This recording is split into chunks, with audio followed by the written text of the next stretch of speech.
Welcome to இணைந்த கைகள் engineering academy.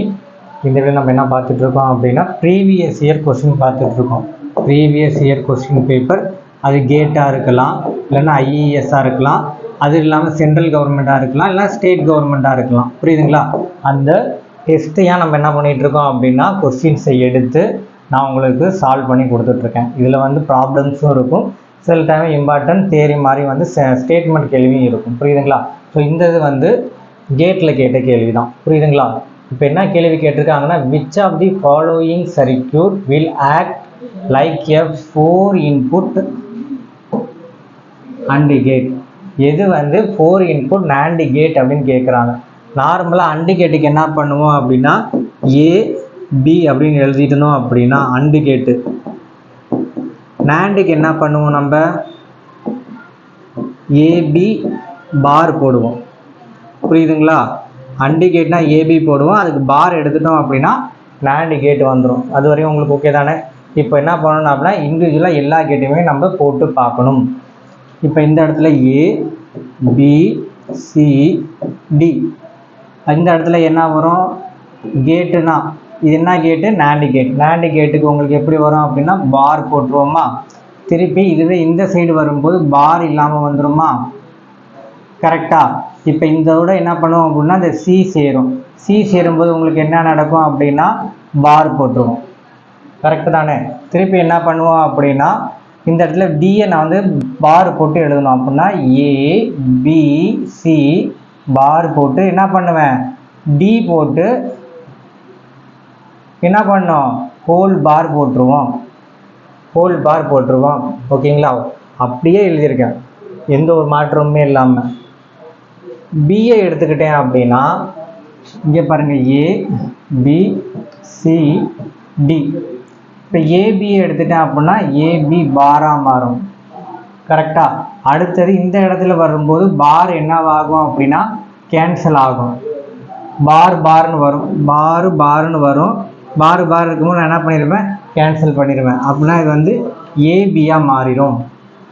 கரெக்டாக? ஏபி என்ன ஆயிரும் உங்களுக்கு, இந்த இடத்துல நான் திருப்பி என்ன பண்ணுவேன்னா பாரை வச்சுக்குவோம். இது சி வந்திருக்குல்ல, இந்த இடத்துல பார் ஏபி பார், இந்த இடத்துல ஒரு சி, டோட்டலாக ஒரு பார். அப்படியே எழுதியிருக்கோம்.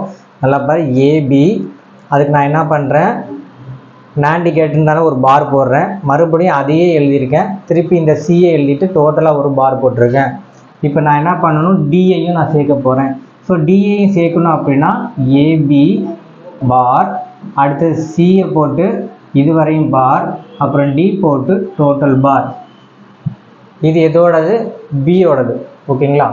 அடுத்தது சி எடுத்துக்கிறோம். சி எடுத்துக்கிட்டோம் அப்படின்னா ஏபி சிடி இண்டிவிஜுவலாக போட்டு பார்த்தா தெரியும். இப்போ நான் போகிற டைமில் இருக்குது, ஆனால் உங்களுக்கு எக்ஸாம்பிள் டக்கு டக்குன்னு போட்டுடலாம். ஏபி வந்துன்னா இந்த இடத்துல வரும் ஏபி பாரு, சிடி எடுத்துக்கிட்டா சிடி பாரு. கரெக்டா? அடுத்தது என்ன, இது ரெண்டும் பார், இங்கே வந்து இங்கேயும் பார் வந்துடுது, இங்கேயும் பார் வந்துடுது. ஓகேங்களா? அடுத்தது என்ன பண்ணியிருப்போம், ஏபி பார் வரும், அதுக்கப்புறம் என்ன பண்ணோம் சிடி பார் வரும், டோட்டலாக பார் அப்படின்னு வரும். ஓகேங்களா? இங்கே வாங்க, ஏ பி சி டி. இங்கே என்ன நடக்கும், ஏபி பார் சிடி பார். அப்படியே இங்கே வாங்க, ஏபி பார் கேன்சல் ஆகிடுமா, பார் கேன்சல் ஆகிடுமா. இந்த இடத்துல சிடி வருமா, வரும். மீன்ஸ் என்னது, இந்த இடத்துல டபுள் பார் வரும், இந்த இடத்துலையும் டபுள் பார் வரும். இது கேன்சல் அவுட் பண்ணிவிட்டு நான் என்ன பண்ணியிருப்பேன், ஏபி அப்படின்னு எழுதியிருப்பேன், இந்த இடத்துல சிடின்னு எழுதியிருப்பேன். ஓகே தானே? இப்போ இந்த இடத்துக்கு வா, இந்த இடத்துல என்ன நடந்துடும், ஏபிசிடி டோட்டலாக பாரு, டோட்டலாக பாரு. அப்படின்னா எல்லா ஆன்சரையும் பாருங்கள். இது ஒரு ஆன்சர், இது ஒரு ஆன்சர், இது ஒரு ஆன்சர், இது ஒரு ஆன்சர். ஓகேங்களா? அப்படின்னா ஆன்சர் உங்களுக்கு என்ன வரும், நமக்கு என்ன கேட்டிருக்காங்க, நாண்டு கேட்டு தான் கேட்டிருக்காங்க. அப்படின்னா ஆன்சர் உங்களுக்கு வந்து இதுதான். ஆன்சர் உங்களுக்கு என்ன வரும் அப்படின்னா டி. ஆன்சர் வந்து என்னது, டி தான் ஆன்சரு. டி தான் உங்களுக்கு இந்த கேள்விக்குரிய ஆன்சரு. ஓகேங்களா? நெக்ஸ்ட்டு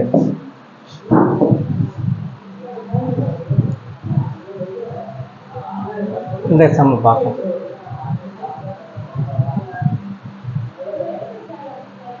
ஓகேங்களா? இதில் என்ன சொல்லியிருக்காங்க, 100 ஓம் ரெசிஸ்டரை எடுத்துக்கிறாங்க. என்ன ஓம்?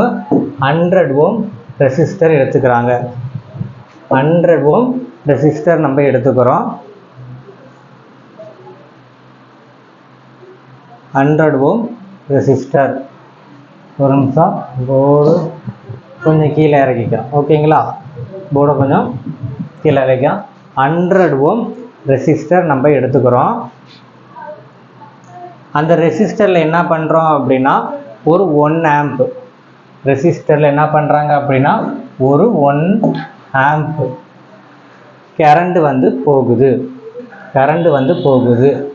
100 ohm resistor carrying current of 1 amp is maintained.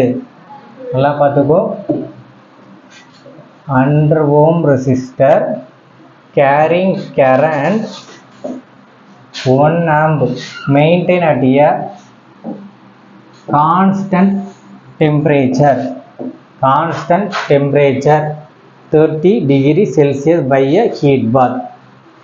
What is the rate of entropy increases in the resistor?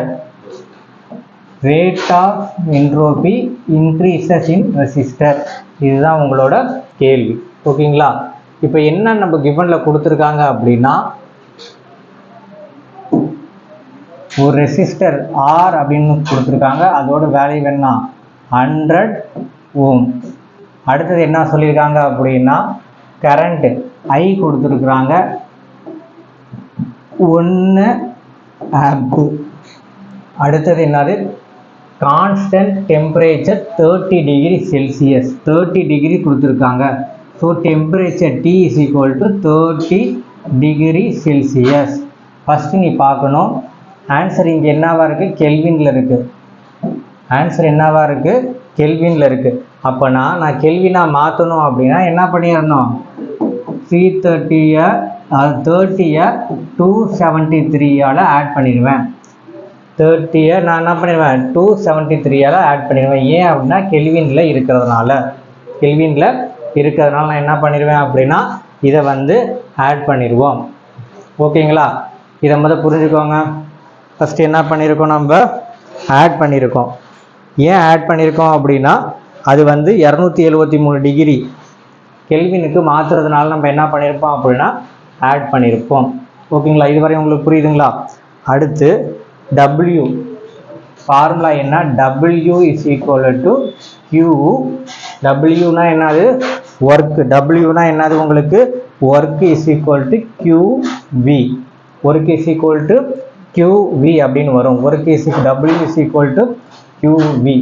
இந்த Qவை நான் என்ன பண்ணிவேன் அப்படின்னா IT அப்படின்னு எழுதுவேன். Electric current time. ஓகேங்களா? Electric current into time. VA நார்மலாக V.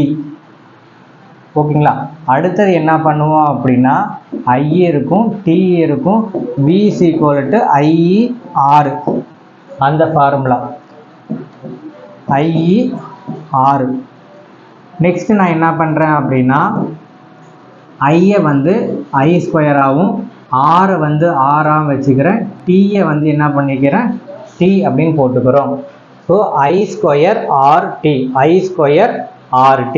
ஓகேங்களா? இதுதான் இப்போக்கி இருக்கிற ஃபார்முலா. இதோட ஃபார்முலா அப்படின்னா ஒர்க்கோட ஃபார்முலா வந்திருக்கும். இப்போ என்ன பண்ணுறோம் அப்படின்னா இது வந்து நான் என்ன பண்ணுறேன்? இன்க்ரீஸ் பண்ணுறாங்க. The rate of entropy increases of the resistor அப்படின்றதுனால நம்ம என்ன பண்ணுறோம் அப்படின்னா சேஞ்ச் ஆகுது. டெம்பரேச்சர் பொறுத்து என்னவாகும் அப்படின்னா சேஞ்ச் ஆகும். அப்படின்னா டோவ் of work W divide by டவ் ஆஃப் T. டோவ் ஆஃப் W டிவைட் பை டோவ் ஆஃப் T. இப்போ டோவ் ஆஃப் W என்ன வரும்? I² RT. இது வந்து என்ன பண்ணியிருக்கோம்? இந்த டோவ் ஆஃப் T அப்படியே எழுதிட்டோம். I² உங்களுக்கு என்னது? I² 1 ஆம்ப் அப்படின்னு சொல்கிறோம். அப்படின்னா 1². R என்ன உங்களுக்கு? 100. அதனால் 100 டிவைடட் பை அடுத்து இந்த T வந்து கான்ஸ்டன்ட்னால என்ன பண்ணுவோம்? 1 கன்சிடர் பண்ணிட்டு விட்டுருவோம். அடுத்தது என்ன கொடுத்துருக்காங்க? இந்த T வேல்யூ பார்க்கணும். டி வேல்யூ என்ன நான் உங்களுக்கு சொல்லியிருக்கேன், 30 + 273 அப்படின்னா என்ன வரும் உங்களுக்கு, 100/303 வரும். 270 ஆட் பண்ணால் 300, இங்கிட்டு ஒரு 3 வந்து உங்களுக்கு 303 அப்படின்னு வரும். புரியுதுங்களா? இப்போ இதை நான் கேன்சல் அவுட் பண்ணும்போது உங்களுக்கு என்ன வரும் அப்படின்னா 0.33 ஜூல் அந்த மாதிரி வரும். அதுக்கு இங்கே பார்க்கணும். 0.33 ஜூல்ன்றது எங்கே இருக்குது அப்படின்னா ஆன்சரு 3rd வந்து இருக்குது. ஆன்சர் எங்கே இருக்குது, 3rd வந்து இது இருக்குது. இதுதான். ஸோ இந்த சம்மில் என்ன கொடுத்துருக்காங்க அப்படின்னா ஒரு 100 ஓம் ரெசிஸ்டர் கொடுத்துட்டாங்க. அதில் என்ன கரண்ட் ஃப்ளோ ஆகுது அப்படின்னா ஒரு 1 ஆம்ப் கரண்ட் வந்து ஃப்ளோ ஆகுது. என்னது, கான்ஸ்டன்ட் டெம்பரேச்சரில். கான்ஸ்டன்ட் டெம்பரேச்சர் ரேஞ்சு கொடுத்துட்டாங்க 30 degree by a heat bath. ஓகேங்களா? What is the rate of entropy increases of the resistor. இது மாதிரி இருக்கும்போது என்ட்ரோபி ஒரு ரெசிஸ்டரில் எவ்வளோ இன்க்ரீஸ் ஆகுது அப்படின்னு கேட்குறாங்க. ஸோ கிவன் வேல்யூ R கொடுத்துருக்காங்க, I கொடுத்துருக்காங்க, T கொடுத்துருக்காங்க. நான் கெல்வினா மாற்றணும். அதனால் என்ன பண்ணியிருக்கேன், 273ஆல் ஆட் பண்ணியிருக்கேன். ஆட் பண்ணி இந்த இடத்துல நான் என்ன பண்ணியிருப்போம் அப்படின்னா வச்சுருக்கோம். ஓகேங்களா? 303. அடுத்தது W = QT. இதெல்லாம் ஃபார்முலாமா. இந்த Q என்னவா மாறினா அப்படின்னா ITயாக மாறும். அடுத்தது என்ன அப்படின்ற V என்னவா மாறுது அப்படின்னா IVயாக மாறுது. ஓகேங்களா? தெளிவாக இப்போ இண்டிவிஜுவலாகவே தனித்தனியாக எழுதி காமிச்சிட்டேன். புரியுதுங்களா? அடுத்தது நான் சேஞ்ச் பண்ணுறோம். ஏதாவது Tயால் இப்படியே ஃபார்முலா போடுறோம், கிவனை கொடுக்குறோம், ஆன்சரை போட்டுறோம். ஓகேங்களா? இதுதான் இந்த சம். ஓகேங்களா? நெக்ஸ்ட் வீடியோவில் வேற ஒரு சம்மோட நான் உங்களை மீட் பண்ணுறேன். ஓகேங்களா? நம்ம அகாடமிக்கில் டெக்னிக்கல் சம்பந்தமான எல்லா எக்ஸாமுக்கும் ஈஸி ரிலேட்டடாக RRBயாக இருந்தாலும் சரி, SSCயாக இருந்தாலும் சரி, அதாவது அப்புறமேட்டு என்னது TNPSC நடத்துகிற ஈஸி எக்ஸாமாக இருந்தாலும் சரி, எல்லா எக்ஸாமும் கிளாஸஸ் போயிட்டுருக்கு. மெட்டீரியல் அவைலபிளாக இருக்குது. விருப்பமுள்ள மாணவர்கள் கீழே வந்து அந்த நம்பர்ஸ் இருக்கும், வாங்கிக்கலாம். நம்ம சேனல் தொடர்ந்து பார்த்தீங்கன்னா இது மாதிரி நிறையா வீடியோஸ் எல்லாம் இருக்குது. அதையும் வாட்ச் பண்ணி பார்த்துக்கோங்க. கைட்லைன்ஸும் நம்ம வீடியோஸ்லேயே கொடுப்போம். ஓகேங்களா? இந்த வீடியோ கூட லைக் பண்ணுங்கள், ஷேர் பண்ணுங்கள், கமெண்ட் பண்ணுங்கள். இன்னொரு சப்ஸ்கிரைப் பண்ணுங்கள். தேங்க்யூ.